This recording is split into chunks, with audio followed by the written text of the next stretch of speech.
আসসালামু আলাইকুম ৰহমতুল্লাহি ওবৰাকাতুহু। আজি লৈ আহিছোঁ এটা নতুন ভিডিঅ'।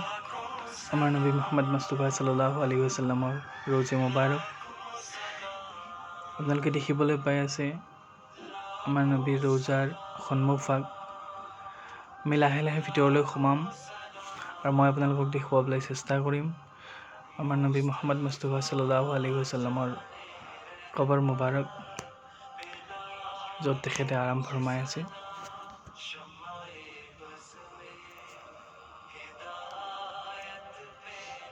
লাহে লাহে ভিতৰলৈ সোমাম।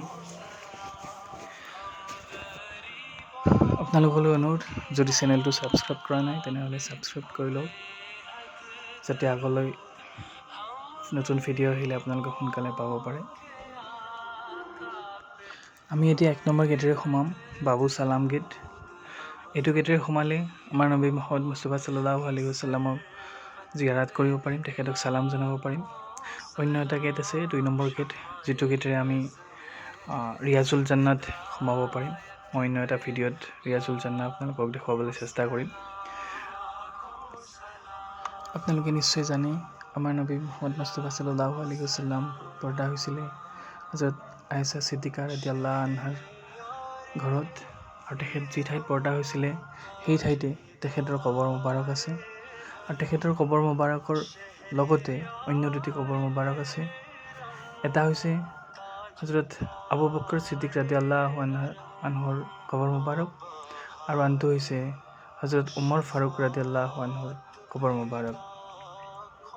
হজৰত আয়েশা ছিদ্দিকা ৰাদিয়াল্লাহু আনহাই ইচ্ছা কৰিছিল তেখেতৰ কবৰ মুবাৰক আমাৰ নবী মুহাম্মদ মুস্তাফা সাল্লাল্লাহু আলাইহি ওয়াসাল্লামৰ কবৰ মুবাৰকৰ লগতে হওক, কিন্তু হজৰত উমৰ ফাৰুক ৰাদিয়াল্লাহু আনহুৰ ইচ্ছাক সন্মান জনাই তেখেতৰ ঠাইত হজৰত উমৰ ফাৰুক ৰাদিয়াল্লাহু আনহুক কবৰ দিয়া হয়, আৰু হজৰত আয়েশা ছিদ্দিকা ৰাদিয়াল্লাহু আনহাক জান্নাতুল বাকিত কবৰ দিয়া হয়।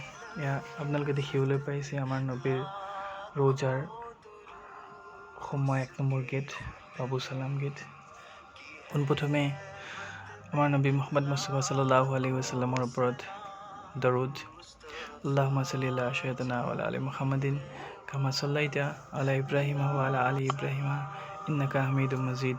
আল্লাহুম্মা বাৰিক আলা মুহাম্মাদিন ওয়া আলা আলি মুহাম্মাদিন কামা বাৰাকতা আলা ইব্ৰাহিম ওয়া আলা আলি ইব্ৰাহিম ইন্নাকা হামিদুম মাজিদ। আপোনালোকে দেখিবলৈ পাই আছে মোৰ বাওঁ হাতে ৰিয়াজুল জান্না। ইয়াত আছে আল্লাহ নবীৰ মেহৰাব, য'ত তেখেতে নামাজ পঢ়াইছিল, নামাজ আদায় কৰিছিল, আৰু ওচৰতে আছে মিম্বাৰ, আৰু কিছু আগত আছে সেইখিনি ঠাই য'ত হজৰত বিল্লালে আজান দিছিলে পোনপ্ৰথমবাৰৰ বাবে। এয়া আপোনালোকৰ সন্মুখত আমাৰ নবী মুহাম্মদ মুস্তাফা সাল্লাল্লাহু আলাইহি ওয়াসাল্লামৰ কবৰ মুবাৰক।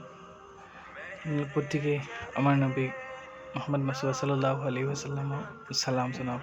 আসসালামু আলাইকুম ইয়া ৰাছুলুল্লাহ, আসসালামু আলাইকুম ইয়া নবীল্লাহ।